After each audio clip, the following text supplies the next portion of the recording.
Good evening and welcome to Gunner Shot. Today we're going to go into the third part of climate change and its effect on China and the limits it places on Chinese power.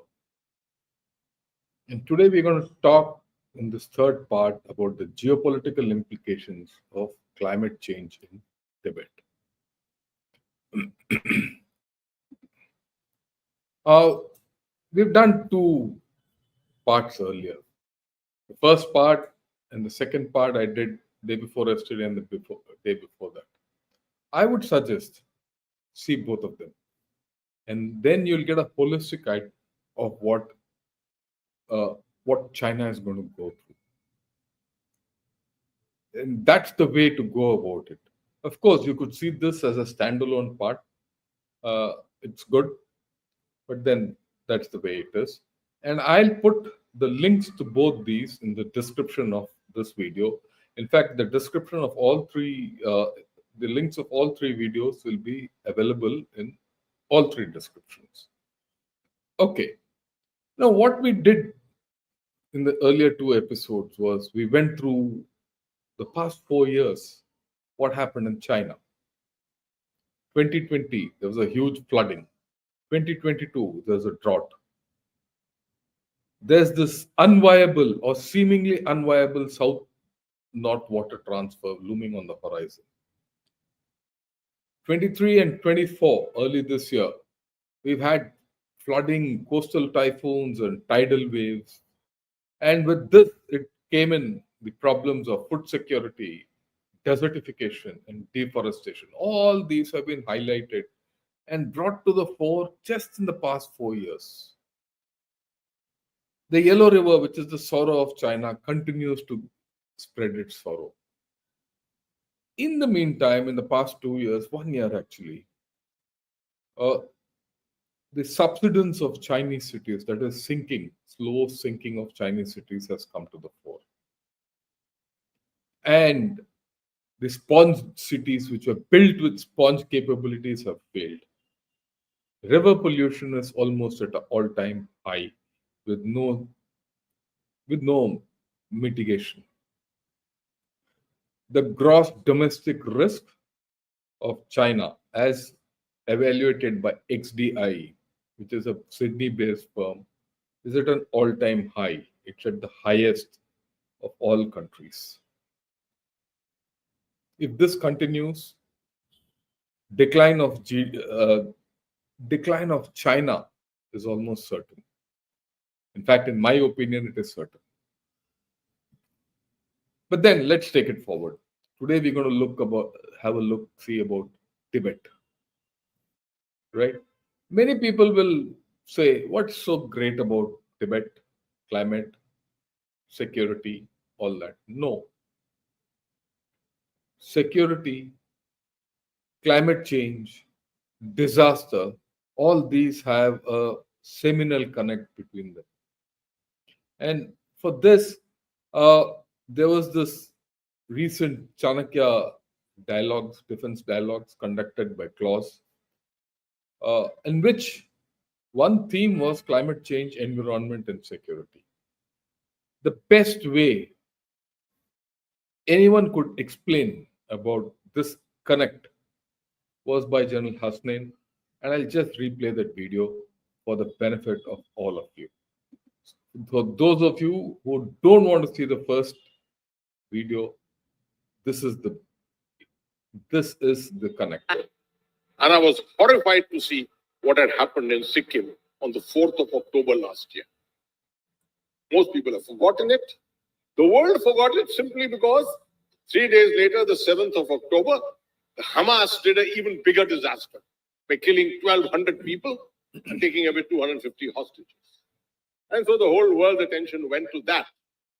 And no one bothered about what happened in Sikkim. A glacial lake had outburst. It's just called a glacial lake outburst flood, GLOF, which had burst. Just one of the effects of that was that 3,000 tons of ammunition of the Indian Army had flown down the Teesta. 3,000 tons. That's 1,000 3-ton loads. No one knows this. Hardly anyone knows about it. So that got us thinking into that. My God, this is the kind of effect which can there on national security directly affect the capability of the Indian Army itself. The second connect in my mind I make between disasters and national security. These are three examples. Look at Somalia. What happened in Somalia? A drought, thereafter a famine, happened in the early 70s, late middle 70s. By 1993, you had the United Nations UNISOM, which was in Somalia. That was the beginning of piracy in the Red Sea.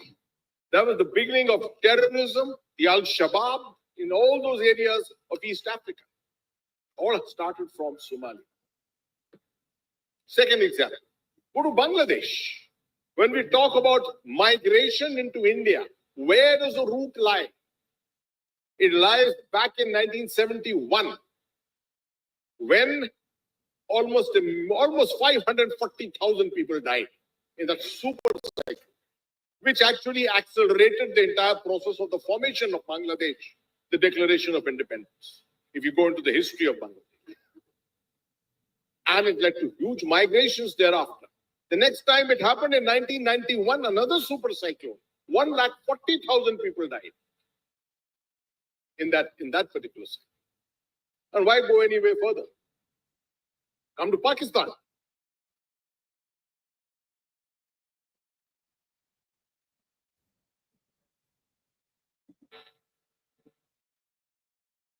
In the year 2022, 2023, one of the biggest floods in the Indus River rendered 2.6 million people homeless. The World Bank and the IMF put together felt Pakistan would require $16 billion to resettle them. Pakistan has got $16 billion. It's going 24th time to the IMF for $3 billion. Where are they going to resettle 2.6 million people?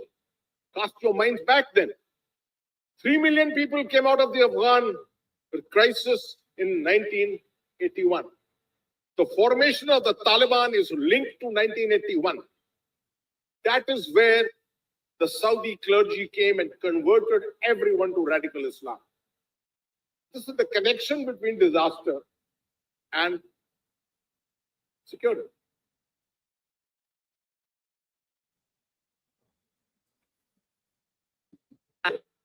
And I was... Yeah. Having seen that and having heard the connect between disaster and security, I think let's move ahead and see what are the markers of climate change in Tibet. You'll be surprised to know the Tibetan Plateau has warmed at twice the rate of global averages. There has been a peak of 46 degrees centigrade recorded in the northern part of Tibet.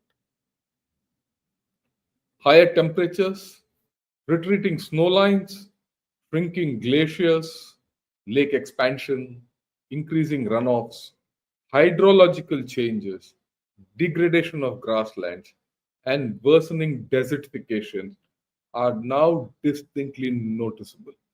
I'll show you some of these effects as we go along. It is said, or rather estimated, through various studies that glaciers have sunk by 18%, and the number and sizes of lakes has increased between 1950 and 2014. That is to say, existing lakes have expanded and new lakes have come up.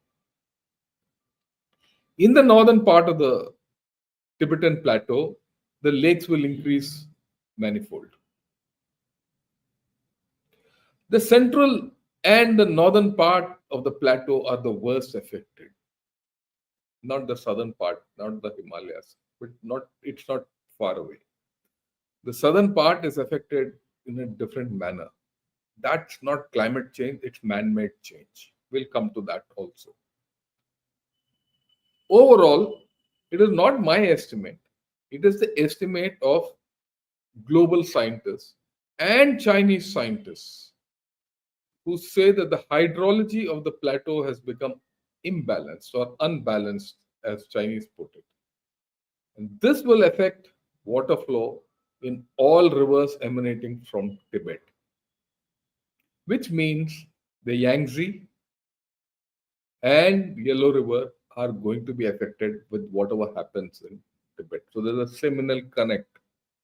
And remember, China is trying to siphon away water from Sangpo to its arid north. No, that's a different story. I will explain to you as we go along what China is doing and what it's up to and where this whole story is heading. Okay, now this lady is Mrs. Elizabeth Trickle. She's a senior fellow at Stimson Center. She also spoke in the Chanakya Defense Dialogues. And she spoke something about the Himalayan belt and certain aspects of the Tibetan Plateau. Listen to what she has to say.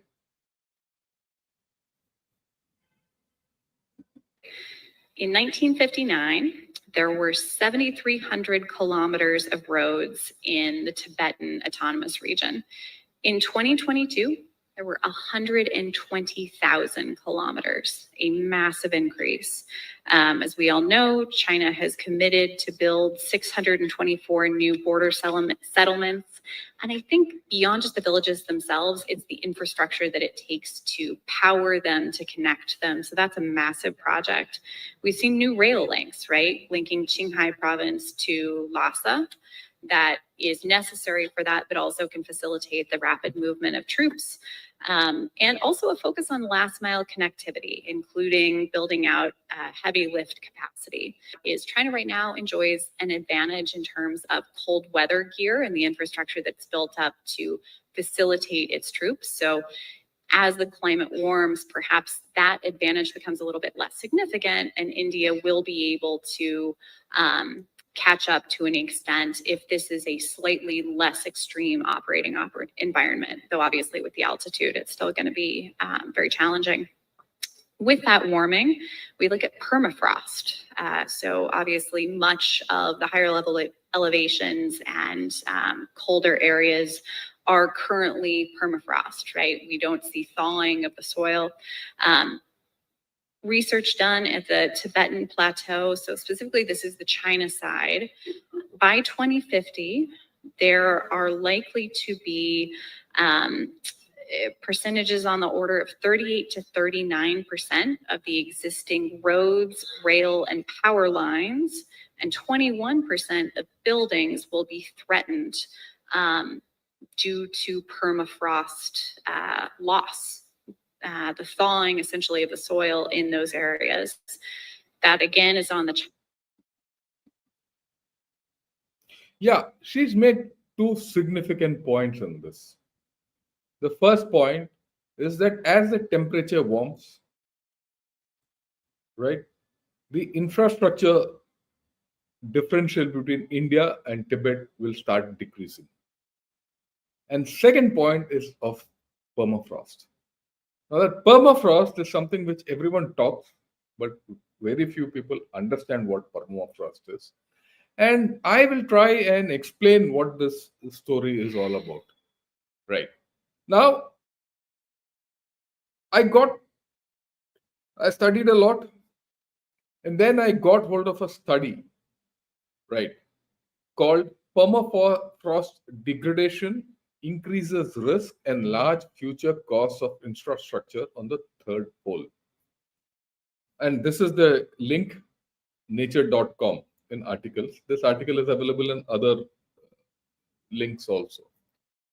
Significantly, it has been done by mostly Chinese. That's why I put the author's name list also in the second line. When was it done? 13 October 22. We're talking about a year and a half back, 2 years precisely. Significant, more significant, is Chinese infrastructure expansion plans have not taken into consideration the permafrost degradation so far. This is a predominantly Chinese study, and they say that. And the complete infrastructure in Tibet is yet to adapt to climate change. This is interesting. And this set me thinking. I studied more, but I'm not going to quote all of them, but all of them talk on the same lines. Okay, what is permafrost? You see this picture? You see this yellow part? That is permafrost. That is ice under the soil. You could have active layer on top, which is the brown part. This you could have normal or lake or whatever it is, but this yellow part is what is permafrost, which is under the soil. Now, this permafrost could be in discontinued portion just about 10 meters to the depth. It could go up to about 50 meters with close talc. Talc is mud basically, with pockets of mud in between. But huge chunks of permafrost, or it could go up to 400 meters. No one knows. And there is no estimate of permafrost in Tibet. We know it's there. Everyone knows it's there, but no one knows how much. Okay. It's on this permafrost. 9,389 kilometers of roads, 580 kilometers of railways, 2,631 kilometers of power lines, and 1,64,590 square meters of buildings are located in the Qinghai Tibet Plateau permafrost area. They are standing on permafrost. And as the Tibetan Plateau heats up, this permafrost is going to melt, and we don't know what's going to happen. When it will melt, we don't know. How it will melt, we don't know. But this is there on permafrost. Okay. Now, you'll understand, yaar, ye permafrost hota kya hai? See this clip. And this clip is not of Tibet. This clip is of Alaska. Initially, you will find it a little difficult to hear, but you will hear eventually if you pay attention to this whole thing. Okay? I'll just make it full and listen to this. Project where we're looking at the interactions between wildfire and permafrost thaw. Now, this site burned a really long time ago, more than 100 years ago, but we still have these thaw features present at this site. It tells us that permafrost undergoes these cycles of thaw and recovery over many thousands of years, and that's exactly what we want to study. But I want to talk about this really sharp transition. I'm standing up on a peat plateau. I am raised up in elevation because the permafrost has a lot of ice in it, and it expands the whole ground surface. It's the end of the season. We're in late September. We're going to take a true permafrost measurement right on the edge of this permafrost plateau. And that permafrost is right there. I just hit it with a thud. You can feel the ice, and it is this deep, 10, 20, 30, 40, about 47 centimeters beneath the ground surface is the permafrost. I'm going to walk over 1 meter down into this thermokarst feature and show you what a difference that topography and vegetation makes. So I'm just now in the edge of the thermokarst feature. Again, this happens when permafrost thaws. And now I'm looking for permafrost with the same instrument. And I can bury my probe. So in a very short distance, we have a really profound influence of surface elevation and vegetation on what lies beneath this ecosystem, the backbone of northern ecosystems, which is frozen ground or permafrost. Thanks. See you guys later. So you saw that. What a difference. At one place, just 1 meter, half a meter down below, she hits rock hard ice. 1 meter away, it's all gone, right? So that's the kind of thing with what is permafrost. Many people don't understand. It is thick ice down below. Now let's look at permafrost, how it reduces life, residual life. There's a table in that study. If you, I'll enlarge it, have a look at it. Okay. When you look at it carefully, depending on the hazard level, which is the left column, which is high, medium, and low, reduction of useful life is put out. If the hazard level is high, if you don't adapt, 40% of residual life goes down. Or rather, reduction of useful life. If the useful life is 100 years, it's gone down to 60. If you adapt, it's 20%. I'll not talk of with adaptation because so far the Chinese have not adapted. So they're, after all, that report is only of October 22 and nothing has been done about it. So it's all without adaptation. In a medium way or a medium hazard scale, it is 25%. Low is 15%. And the general consensus is that we are already in medium level of hazard in Tibet, or maybe more. Okay. And why more? I'll just come to it. Right. And complete infrastructure in Tibet doesn't have any adaptation to permafrost or other degradation and climate change effect. Okay. This is the distribution of infrastructure hazard. The zones, they put it out for Tibet in this report. Okay. And if you see, the central Tibet is where the red part, and the northern Tibet is where maximum, medium to high and hot spots are there. And it is through this that the roads pass. And of course, you see this part of the road, look here, all hot spots. All hot spots. This is the G219. G219 is in a hot spot. And this is that road through Aksai Chin. This part. This is Aksai Chin. This is the Chinese map. Remember that. Okay. So, all in hotspot. This is Lhasa.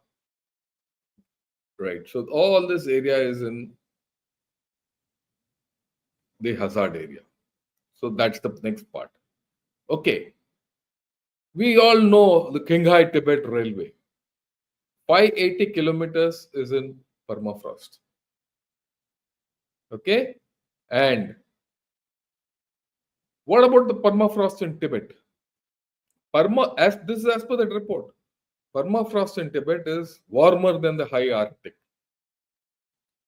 And 40% of the permafrost in the area is considered to be especially warm and unstable. So Tibet has got the worst kind of permafrost, unstable. And the warming rate of QTP has been twice the global average. Now this report says, and this is a report by Chinese, mind you, they are unclear how much infrastructure on the QTP will be vulnerable to permafrost degradation in the future. They don't know. They don't have a clue. Okay. Right. Now this is the Zinning to Gormo to Lhasa road. The railway, QTP railway, the green part is in Tibet or in the hazard zones. Tomorrow they're going to extend it. This extension program is on. We've discussed another thing. Shigat, they want Shigat se tak to leke aaye already. They already brought it up to Shigat se, another 100 odd kilometers. They're trying to get it to Kathmandu. They're going to take it to Yecheng, all along your G219, all hazard road. And then they want to take it to Sichuan also. So the Chinese are building still. Okay. I don't know whether they take this permafrost degradation seriously or not, but we'll just have a look at it. Now, let's look at the Qinghai Tibet Highway. 9,389 kilometers of roads in Tibet. Out of the 1,20,000 which that lady, Mrs. Elizabeth Threkel said, is in permafrost, and maybe more. What as they build, because they're still building. When they want to solidify the villages, they have to build roads, and they will go over permafrost in many places.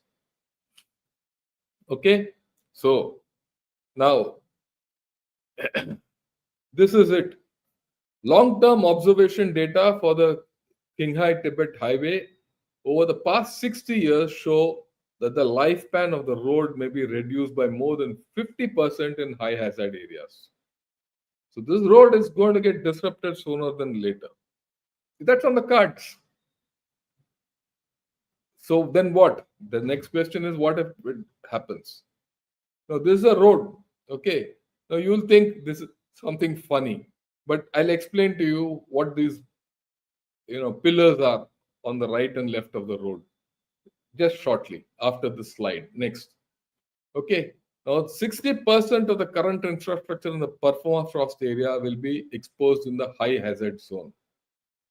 And an additional cost of 6.31 billion will be needed just for this. Okay. Forget about what they're spending on new infrastructure. Now, to offset this, they have to do roadbed cooling engineering measures such as shading boards, ventilation ducts, thermosiphons, air-cooled and crushed-rock embankments to protect the infrastructure to some extent. Even then, there's no surety. And loss of foundation-bearing capacity and ground subsidence is inevitable, and this is already happening both on the QTR, that is the Qinghai Tibet Railway, and the highway. Subsidence is sinking of the road. There have been reports that the railway line was closed at times for repair, but actually it's for this problems. Now, there is an uncertainty in the whole story, which means the cost increases and technology development makes it impossible to plan engineering adaptation measures. They don't know how to make it. As of now, there's no solution. People are just, these initial reports are coming up. Serious reports as to what's happening in the Tibet Plateau. What's happening in the Tibet Plateau, people are seeing, but how to mitigate away from it, people are not looking at it. Okay. Now, look at this clip. It's a very interesting clip, and pay close attention to what this clip says. Look at the cost of this rod. This looks like a rod, isn't it? Like an antenna. It costs $27,000. And this is the thermosiphon which has been put on Qinghai Tibet roadway or highway, also on the railway. You'll understand this. This is the most expensive iron rod in the world. Each one costs $27,000. China has planted 15,000 of these along their Highland Railway. Why is that? This iron rod is called a thermal rod. The soil on the Qinghai Tibet Plateau is permafrost. It has accumulated over many years and is widely distributed. In summer, when the temperature rises, the permafrost melts, turning the foundation into a slurry. The rails get twisted and deformed. In a few years, they would be unusable. Trains running through would face immense danger. So keeping the soil frozen from winter onwards perfectly solves this problem. The thermal rod is buried 5 meters underground, with 2 meters exposed above ground. In winter, the ammonia inside the underground pipe evaporates into a gas, rises to the top of the pipe, and is cooled by the cold wind, removing excess heat. The ammonia gas then freezes back into a liquid, flowing back down the pipe to repeat the cycle, cooling the ground. Its one-way thermal conductivity ensures that the rod does not absorb heat from the air in summer, preventing the soil from thawing. Thus, the permafrost remains frozen year-round, maintaining the stability of the railway on the plateau. This is the most expensive. Right. Now, as the plateau heats up, this system will become more costly. As the plateau heats up, the system will have to be upgraded to a different system, which means even more cost. as the plateau heats up, it is possible that system might not work, because this works on the principle that the rod which is over the ground is cooled by air there. If there is hot air around, how do you think this will get cooled? This ammonia won't freeze. If the ammonia doesn't freeze, it cannot keep the permafrost underneath frozen. So far the permafrost has been kept artificially frozen by these thermosiphons. It's some kind of an open air conditioning system along the road, and that's failing. Okay, the point is, can China afford it? Yeah, why not? China can afford everything, isn't it? But what happens to its economy? As the economy grows down, its affordability goes up. Or rather, in fact, the cost goes up and the affordability goes down. And how much can China afford? This is just one facet. We'll see ahead. It's interesting. You'll see this a very interesting thing. Now, there's a huge Qinghai Tibet DC power transmission line, because electricity comes from the mainland. And there are 2,631 kilometers of power line in permafrost.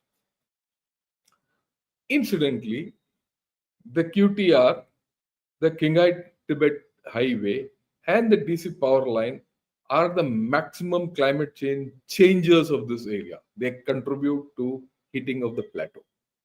And they heat exactly the places on which they run. Electricity, it's running through power lines, it's going to heat up everything. So this is there. Actually, the infrastructure in Tibet is force multiplying the climate change at a rapid rate. Okay, add to this the dams. I told you, I'll come to the dams. The dams are a different story. Okay. Now, these are some kind of dams which these chaps are being building. Now, that's not the point. Look at this. This is the number of dams on the Shankar. Now, there are about 14, 15 dams, and they're all major dams. Now, what happens when you build these dams? When you build the dams, there is water which collects upstream of the dam. And the Shankar Gorge itself is the reservoir. So you might have a dam, 50, 60 kilometers upstream of that might be the water which is held or stored. Now, what happens in that gorge? 50 kilometers of water stored over 100 meters, because these dams are big. They built big dams. I mean, I don't have the technical thing for each, but for example, the one on this is the Big Bend, this is the one. This is the Big Bend, on Triangpo, which Medoc County, with their building. This is supposed to be nearly 200 meters tall. So 200 meters tall, 60, 70 kilometers behind that, water will stagnate, or rather pondage will be created. Now that water has weight. That weight will seep through the cracks below. Himalayas are young mountains. They'll cross fracture of rocks below, and below that, and earthquakes will come. And this is something which China has experienced already in Sichuan. If you look into the Sichuan earthquake, which is of 2008, I think, I don't remember the date, right? This is exactly the reason.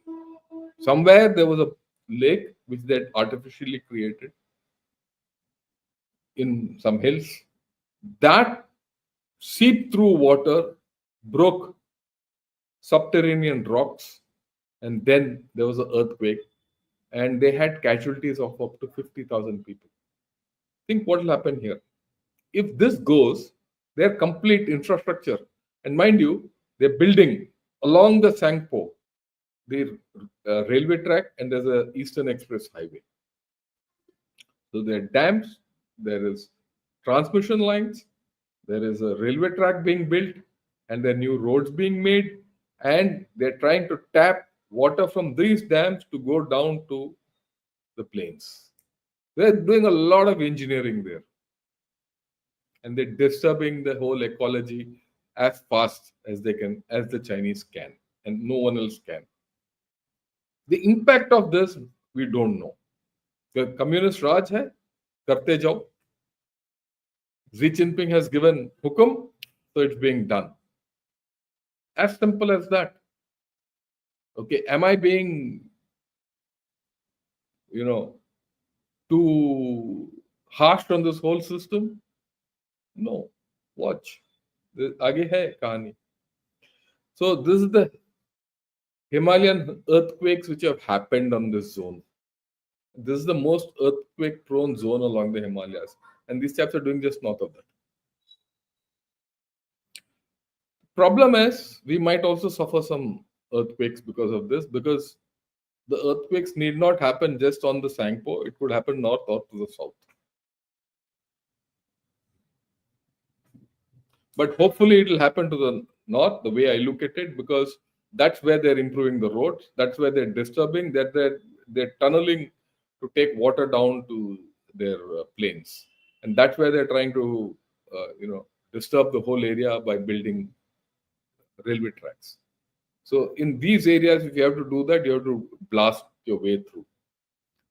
So if you have to blast your way through and there's water doing the help, so you might land up in an earthquake sooner or later. And that is something, look, earthquake there in China controlled territory, I couldn't get a dam, but I need to make use of it. Am I making use of it is a question which I'm going to ask at the end. Incidentally, for those of you who don't understand this is something which happened in a place called Choglamsar in Leh 3-4 years back. There were unseasonal rains. There was landslide and mudslide. The whole town got blocked off. A lot of people died. Even this can happen in Tibet. This happens because if you collect water bodies where there's no standing water, you collect running water there. Running water is warm. It doesn't freeze. It will get evaporated with the rise in temperature. There will be local rains. Local rains will lead to this. That's what happened in Leh. So let's watch out for that. Our intelligence has to start thinking of all this.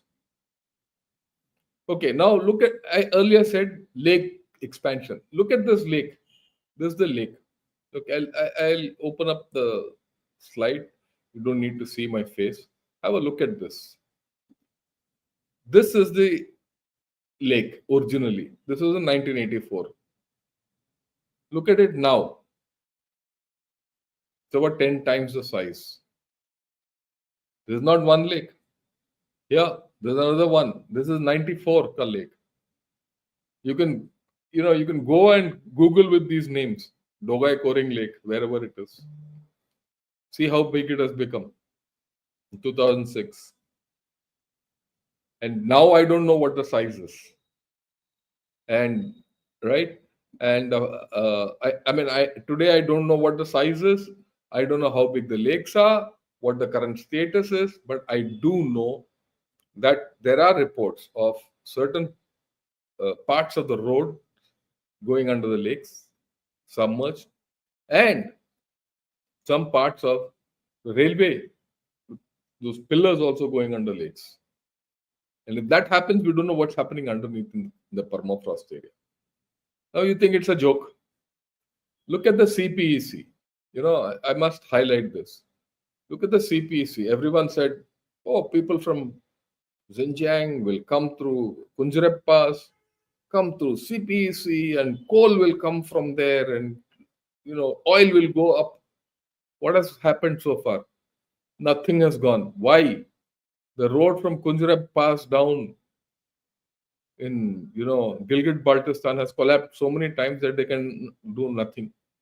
Pictures में तो अच्छा लगते हैं, first class roads, 4 lane वगैरह वगैरह, but most of the time it has been closed, not fit for heavy traffic. Soon it will happen in Tibet with the kind of things which are happening, right? So this is not the only one. Like I said, look at this. This is another lake, and you look at the how big it has become. This is one, and again you'll see there are 3 distinct parts of this lake, or rather there are 3 small lakes, right? Now, what are they? It looks like one big lake. This is the kind of lake expansion which is happening. Okay, does it finish here? You'll see this. This is a very, very deadly video. Must see. See it in, and this video is from South China Morning Post, and this shows the permafrost melt effect. When permafrost melts underneath, what happens? This is one effect which was actually seen on ground. Have a look.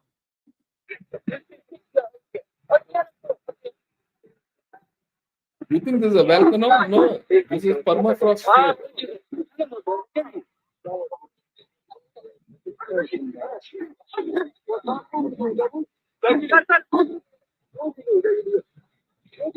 There is not one small line. It's a huge forest down below, melting and moving.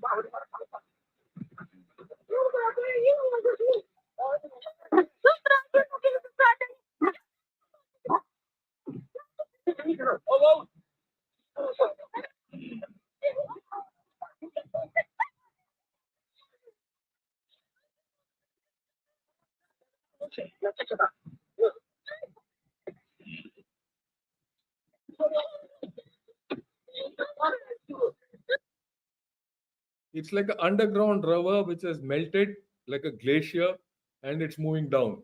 And with it, it's bringing the whole hillside down. And this is the reality. I don't know when it happened a couple of years back. And as the Tibetan Plateau keeps warming up, this effect will increase. Okay. Now, this is what Mrs. Trekkel, she said, she quoted some figures. This is the table. This is the threat of permafrost degradation by 2050.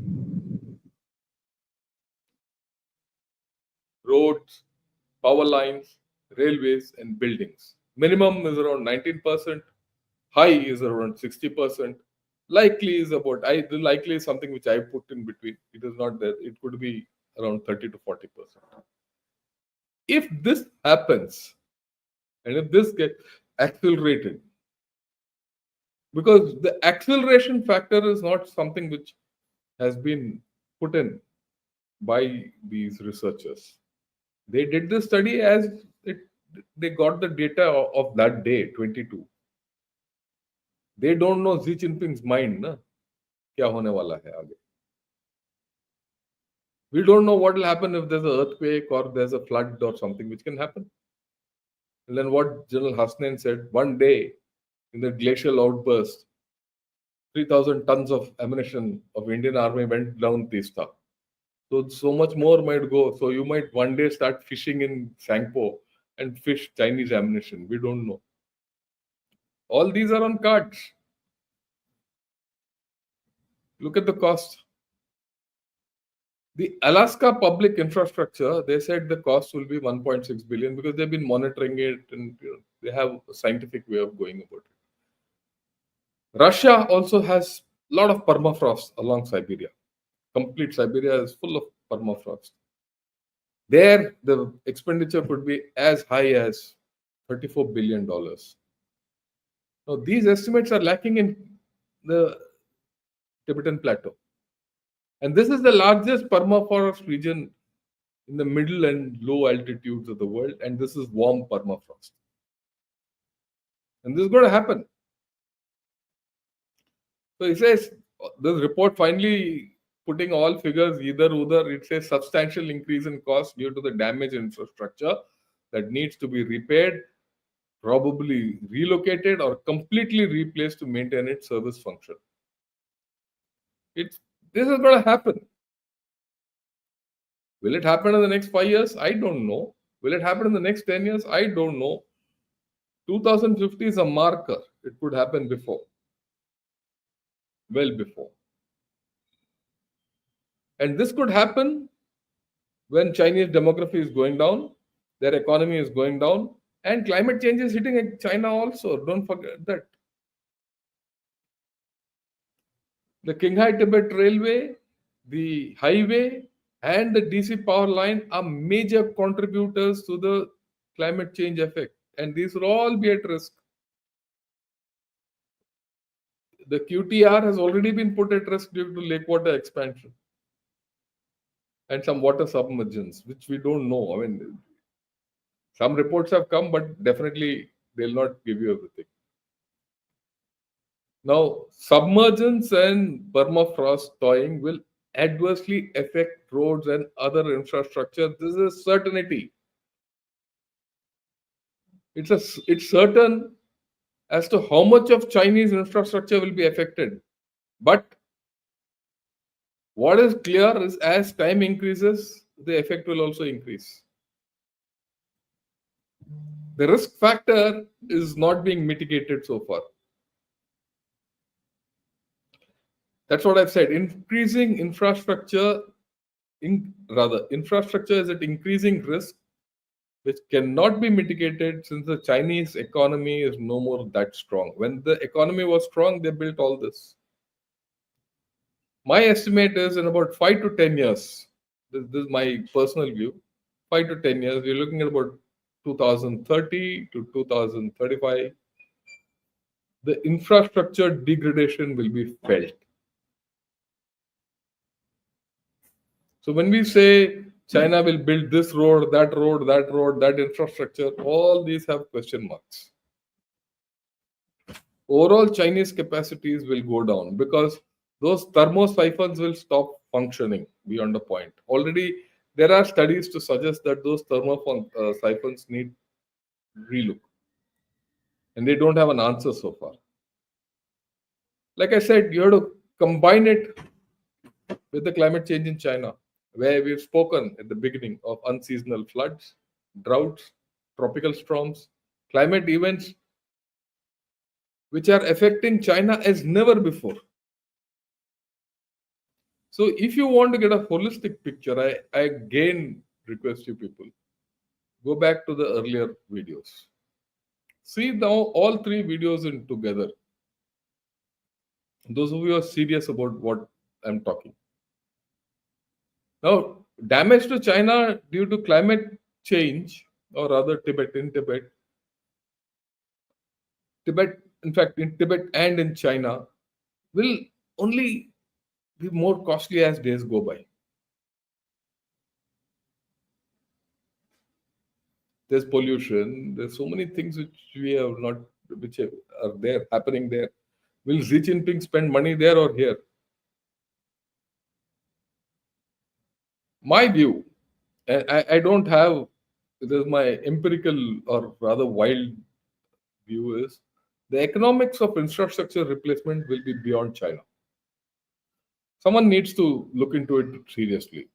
I hope after this, someone will sit down, put their thinking hats together, put together a team, an interministerial team is required for this, not me alone, and then we'll have a look at it.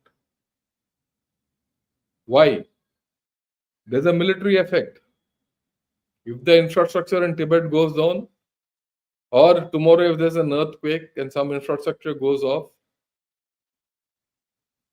there are opportunities which open up. Would you like to make use of it or not? When we were busy with the Pakistanis in Kargil, the Chinese built roads. Is there opportunity coming up at that point of time? What is the sociological effect on Tibetans who are there? If the infrastructure goes, Tibet, and if China's decline happens the way it is, Tibetans should seriously start looking at putting their flag up repeated this many times. Whenever the central authority in China was strong, Tibetans were under the Chinese yoke. When China was weak, Tibetan independence flag was up. Is that going to happen now? Is the issue. It's something which Tibetans have to take care of, and it is something India also has to be cognizant of. Then what about the demography? The demographic effect on China. Because when we study the demography, you'll know China is already in a problem. It's already in a problem, and I'll prove it. In 5 years, the problem will be pretty bad. What about geopolitical tensions? And this entire business of climate change in China or Tibet is not a standalone effect. You have to see it in a matrix. Is there anyone seeing it in India? I don't know. I don't think so. I'm trying to. And I'll get people, a lot of people saying, oh, and Chinese will troll me also because they've been trolling, Of course, that doesn't stop me from doing what I am supposed to do, but the trolling will start sooner or later. In fact, sooner than later. Okay. So I thought I'll put all these things across to you. And thanks a lot. Thanks for all the hard work. So love from Ottawa. Thank you. I hope you're safe in Canada. And you're right. Let me take a few questions. Hi, Amog. Good evening to you. Jai Hind, Akash, and Vishwanathan, Namaskaram.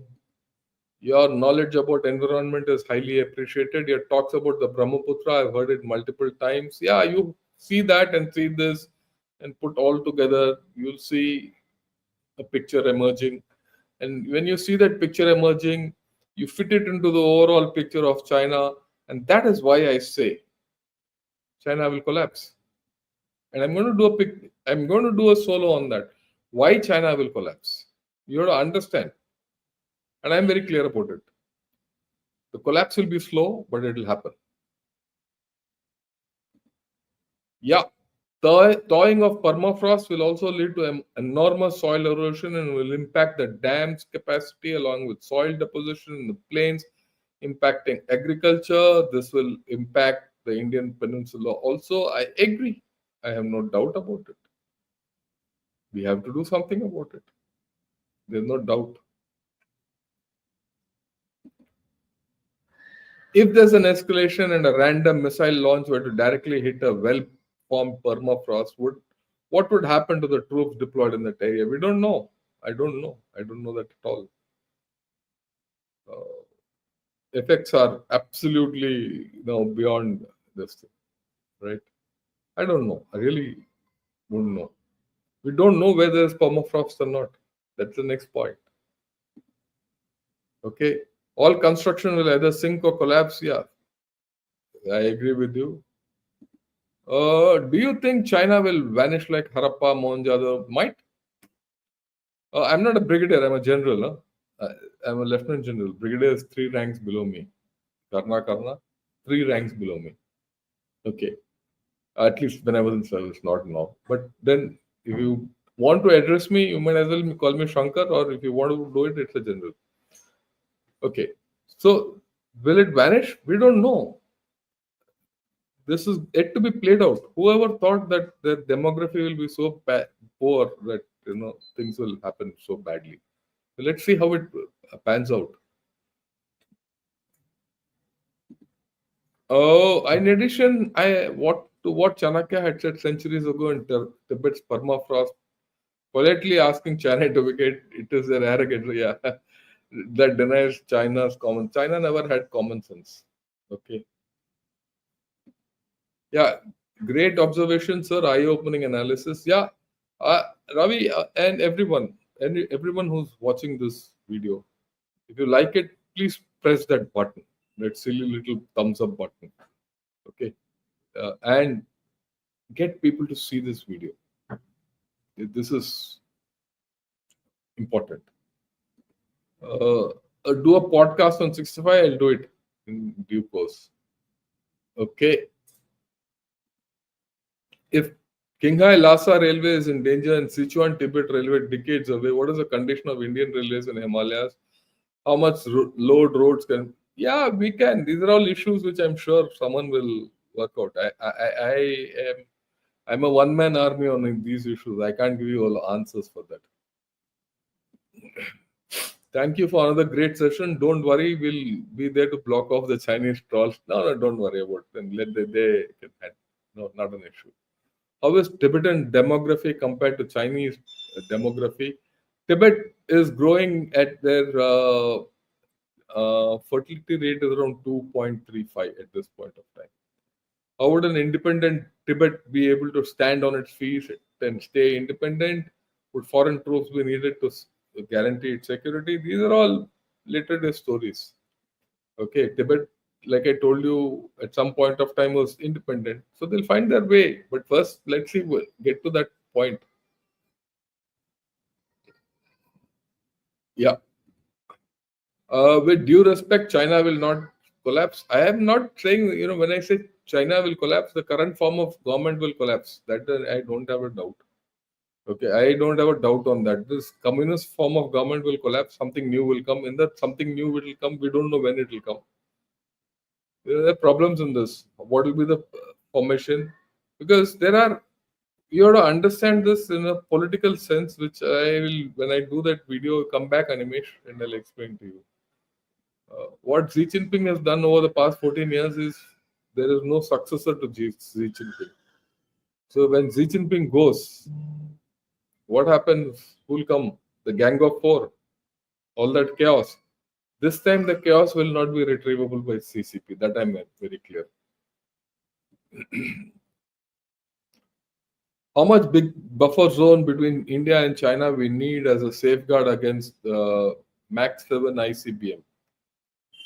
Well, a Max 7 ICBM can hit you from there, wherever in silos they are.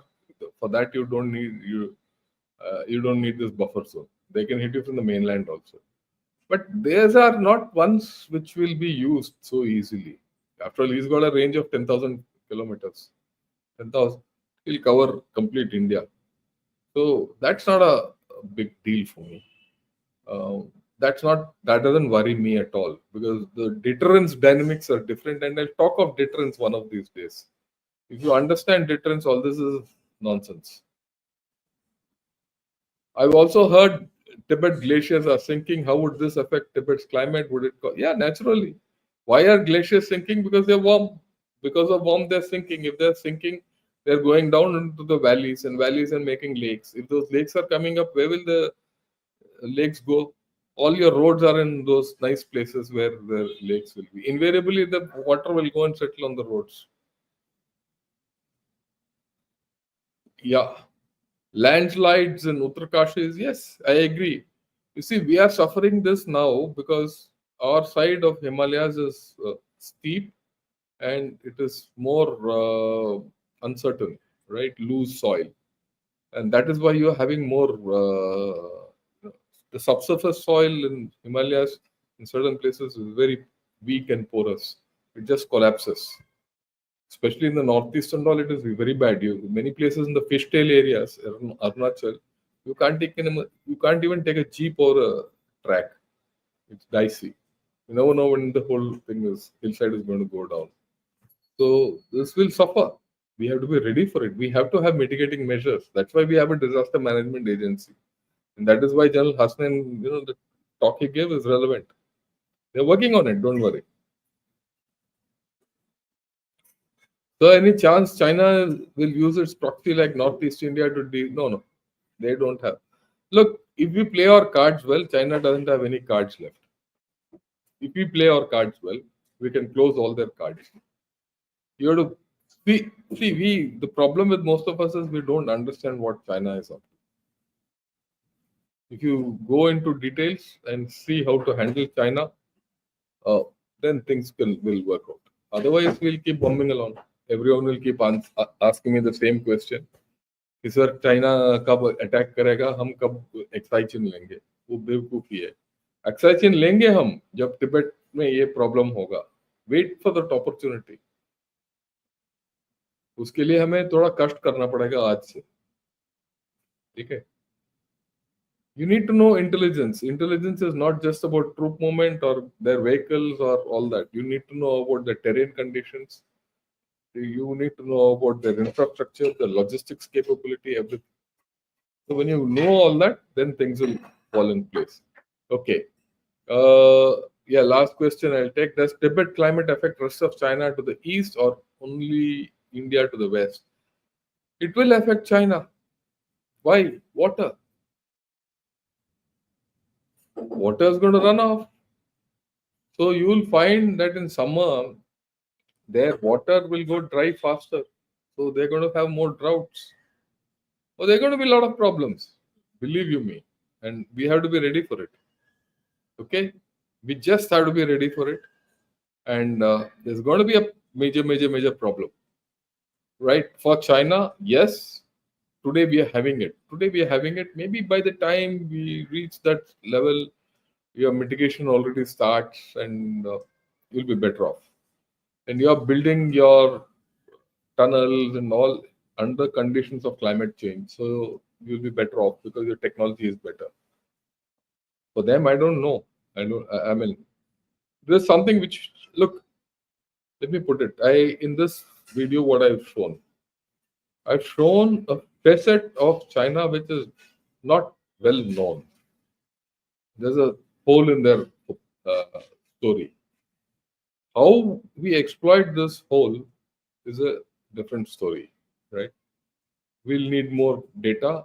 We'll need more correlation with other factors of their economy, military, demography, and trends, societal trends, and how then we can make an estimate. But I think in the next 3 to 4 years, these things will come out. This is not a long, short-term issue.